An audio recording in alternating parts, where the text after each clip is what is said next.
Excellence Online. Subscribe to our channel now for more educational videos and press the bell icon for more updates. Assalamu alaikum. This is Sheikh Zain and in this video we are going to start 9th class biology, and it is the first video and it's about first chapter. Before starting any subject we must know about that subject. वो chapter है क्या, वो subject है क्या, किस बारे में हम उसमें पढ़ेंगे, क्या क्या पढ़ेंगे. तो इसी सिलसिले में आज ये फर्स्ट वीडियो बनाई गई है जिसमें हम सबसे पहले जानेंगे कि बायोलॉजी क्या है. So very first introduction to biology, ये हमारे चैप्टर का नाम है और ये 9th क्लास का फर्स्ट चैप्टर है. The question which raise first, what is biology. तो बायोलॉजी सिंपली दो ग्रीक वर्ड्स से लिए गए हैं वर्ड. जो पहला वर्ड है बायोस, उसका मतलब है life, and the second word is लोगस, means study. So simply the biology means study of life. Means जब भी हम किसी भी लाइफ के बारे में स्टडी करेंगे तो हम कहेंगे कि हम बायोलॉजी स्टडी कर रहे हैं. फॉर एग्जांपल अगर मैं किसी प्लांट के बारे में स्टडी कर रहा हूँ कि उसमें कितने लीव्स हैं, कितने पेटल्स हैं, उसके स्टेम, उसके रूट्स के बारे में अगर मैं स्टडी करूँगा सो ये सिंपली बायोलॉजी कहलाएगी. अब बायोलॉजी एक ब्रांच ऑफ साइंस है. साइंस की बहुत सारी ब्रांचेस हैं जैसे फिजिक्स, केमिस्ट्री, बायोलॉजी. तो बायोलॉजी के भी अंदर भी बहुत सारी ब्रांचेस आती हैं. मेनली जो टू हैं वो हैं ज़ूलॉजी और बॉटनी. अब ज़ूलॉजी के हम अगर पहले बॉटनी की बात करें तो बॉटनी भी ग्रीक लैंग्वेज से लिया गया है और इसका ग्रीक वर्ड जो है बोटैन, उसका मतलब है प्लांट. तो सिंपली ये शो करता है कि बॉटनी एक ऐसी ब्रांच ऑफ बायोलॉजी है जिसमें हम किस बारे में पढ़ेंगे, प्लांट, पेड़ पौधों के बारे में. और दूसरी जब इसकी ब्रांच है वो है ज़ूलॉजी. ज़ूलॉजी, जू भी एक ग्रीक लैंग्वेज का वर्ड है जिसका मतलब है एनिमल. और ज़ूलॉजी जब मैं कहता हूं, जैसे मैंने लॉजी पहले बताया कि logy means study, so zoology means study of animals. Now it is further divided into many branches. Last सदी में 20th सेंचुरी बहुत सारी रिसर्चेस हुई और उससे हमें ये पता चला, और अब हमारे पास तकरीबन 2 मिलियन नॉन स्पीशीज हैं. अब इसमें से सारी स्पीशीज की स्टडीज को अगर हम दो ही लेवल पर, दो ही ब्रांचेस में, बॉटनी और ज़ूलॉजी में रखकर करें तो वो बहुत ही डिफिकल्ट हो जाएगा. तो इसीलिए साइंटिस्ट ने दूसरी फील्ड्स इंट्रोड्यूस करवाई. उनके स्ट्रक्चर्स, उनकी कंपोजिशन, उनकी स्टडीज के मुताबिक बहुत सारी ब्रांचेस हमें अब भी मिलती हैं, अब न्यू हैं हमारे पास. Like very first, the first branch I would love to introduce what would be morphology. Morphology ये हमारी external position, external structure, characteristic, चाहे वो प्लांट के हों या फिर एनिमल के, उसके बारे में जब हम स्टडी करेंगे तो वो मॉर्फोलॉजी कहलाएगा. जैसा कि आप पिक्चर में देख सकते हैं कि एक प्लांट है, उसमें हमें दिखाया गया है कि इसके लीफ क्या हैं, फ्रूट, फ्लावर, उसके स्टेम, रूट्स. तो जब हम उसकी एक्सटर्नल अपीयरेंस के बारे में बात करेंगे, एक्सटर्नल जो उसकी दिखावट है, तो वो स्टडी आएगी मॉर्फोलॉजी में. Second branch anatomy. It is a branch of biology which deals with the structure of organ और ऑर्गेनिज्म. अब मैंने बाहर से बता दिया कि एक बॉडी है जिसके पास हाथ हैं, पांव हैं और 2 टांगे हैं, इस तरह से. बट जब मैं उसके स्ट्रक्चर्स की बात करूंगा, भाई वो मसल्स, उसके अंदर जो आर्म्स हैं उसके अंदर मसल्स हैं, बाइसेप्स हो गए, ट्राइसेप्स हो गए. तो जब मैं इसके बारे में इसके बारे में स्टडी करूंगा तो ये मेरी कहलाएगी एनाटॉमी. जैसे हम एक जो हमारे पास पिक्चर में एग्जाम्पल है, इसमें हमें इंटरनल स्ट्रक्चर्स दिखाए गए हैं कि लंग्स है, हम लंग्स के बारे में स्टडी करेंगे, हार्ट के बारे में स्टडी करेंगे, या ब्रेन, ये बहुत सारी चीजें, इनके बारे में जब हम स्टडी करेंगे, इनकी स्टडी को हम कहेंगे एनाटॉमी. Next is histology.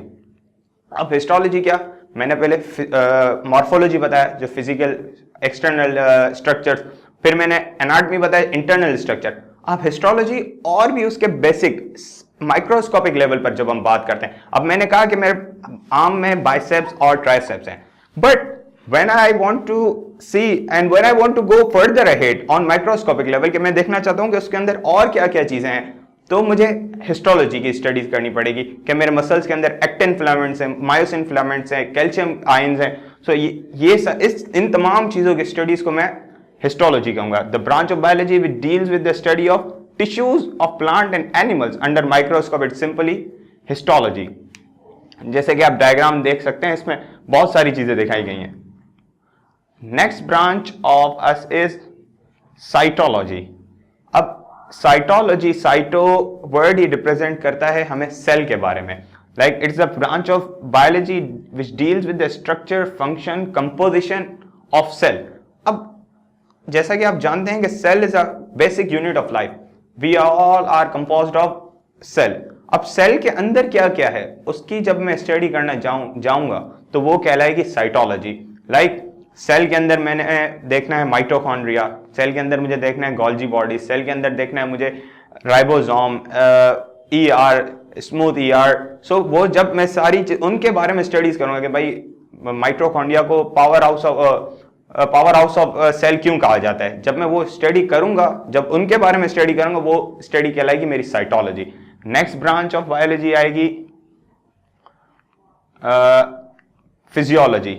अब फिजियोलॉजी ऐसी ब्रांच है जो आपको बताती है डिफरेंट पार्ट ऑफ बॉडी के फंक्शन.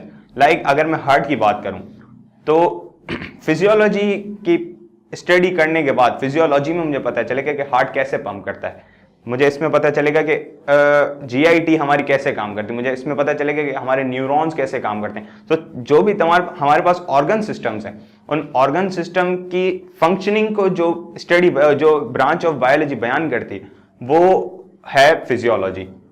जैसे कि आप इसमें देख सकते हैं, वी हैव एन एग्जांपल. इस पिक्चर में दिखाया गया कि हार्ट कैसे पंप करता है, कैसे ब्लड को रेगुलेट करता है, कोरोनरी आर्टरीज वगैरह, ये तमाम चीजें दिखाई गई हैं. तो ये सारी चीजें आती हैं फिजियोलॉजी में. Next branch we have embryology. एक ऐसी ब्रांच है जो ज़ायगोट फॉर्मेशन से जब तक एक न्यू बेबी बॉर्न होता है तब तक के तमाम स्टेजेस जिस ब्रांच में बयान की जाए, जिस ब्रांच में बताए जाते हैं, वो है embryology. Like it's written here that it's a branch of biology which deals with the study of progressive developmental stages which occur after zygote formation up to an organism form. जैसे कि एक picture में है कि पहले zygote form हुआ, उसके बाद टू सेल स्टेज, फिर 4 सेल स्टेज, फिर मोरुला, ब्लास्टुला, और इस तरह से एक सेल डिवीजन होते होते एक हमें 9 मंथ के बाद एक न्यू बेबी मिलता है. तो इस 9 मंथ की स्टडी को, इस तमाम सेल चेंजेस को जब हम स्टडी करते हैं वो एम्ब्रियोलॉजी में आता है.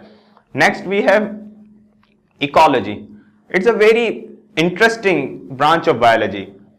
It deals with the relationship of living organism with each other and with other non-living thing of the body of this environment, and it's also called environmental biology. अब जैसे कि we are human, we inhale oxygen and we exhale carbon dioxide.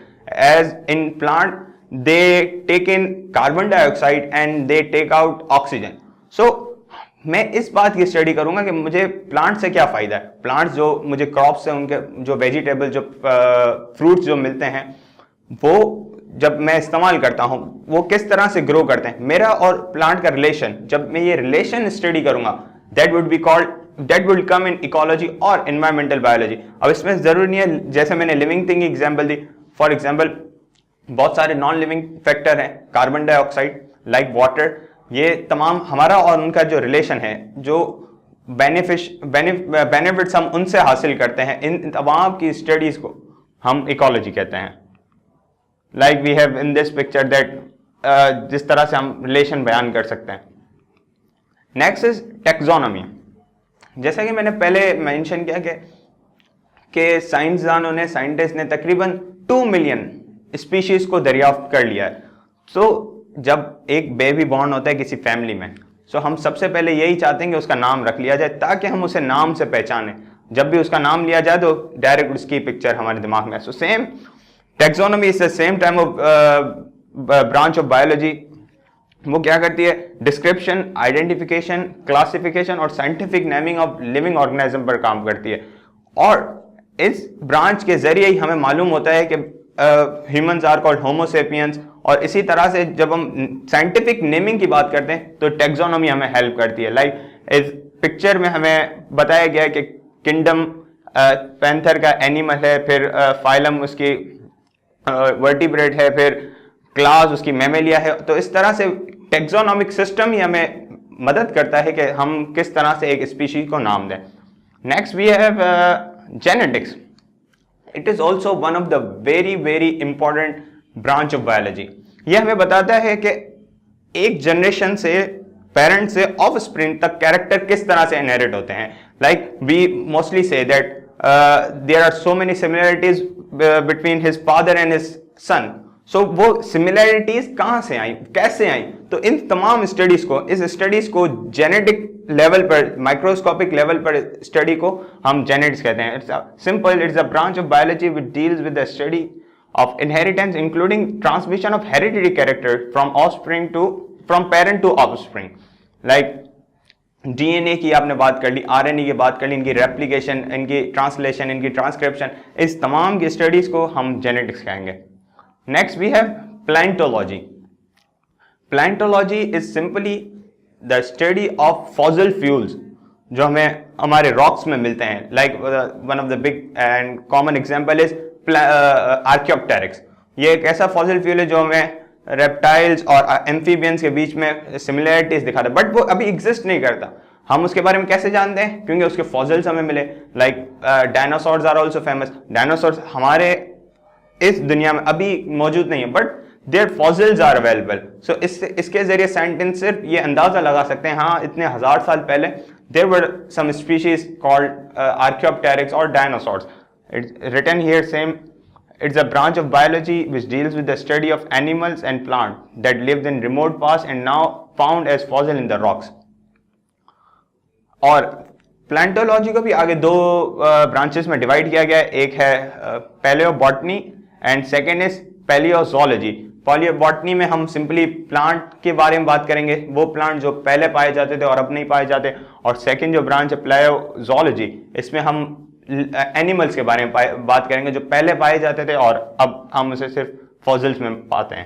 Biochemistry, it is also very interesting branch of biology which deals with the chemical and chemical aspects of living system. Like हम जब cellular level पर, microscopic level पर जब हम study करते हैं human को, so there we not only find these cells, we also find other chemicals attached with it like protein और कार्बोहाइड्रेट, लिपिड्स. तो ये तमाम की स्टडीज, लिपिड, कार्बोहाइड्रेट, ये जो तमाम केमिकल कंपोजिशंस हैं, सल्फर हो गया, फास्फोरस हो गया हमारे जिस्म में, उनकी स्टडीज को हम क्या कहेंगे? बायोकेमिस्ट्री. के वो किस तरह से काम करते हैं, वो किस तरह से हमें हेल्प करते हैं. Like protein is a very important part of our life. अगर हम हमारे जिस्म में प्रोटीन ना हो, we would not be able to stay in this world, we would definitely die. So उन तमाम चीज़ों, इन तमाम केमिस्ट्री को, इन तमाम केमिकल्स की स्टडी को हम क्या कहेंगे? Biochemistry. Like we have next microbiology. The word micro is also from Greek language. It means small, and biology I have discussed earlier. Microbiology वो study of biology जो हम माइक्रोस्कोपिक लेवल पे करें, वो तमाम छोटे छोटे ऑर्गेनिज्म लाइक वायरस, बैक्टीरिया, इन तमाम की स्टडी, इनकी लाइफ साइकिल्स, इनकी रिप्रोडक्शन, इनके फेजेस ऑफ ग्रोथ के बारे में जब हम पढ़ते हैं, that comes in simply microbiology. Now biotechnology, it is also one of the very important and it is the recent branch of biology.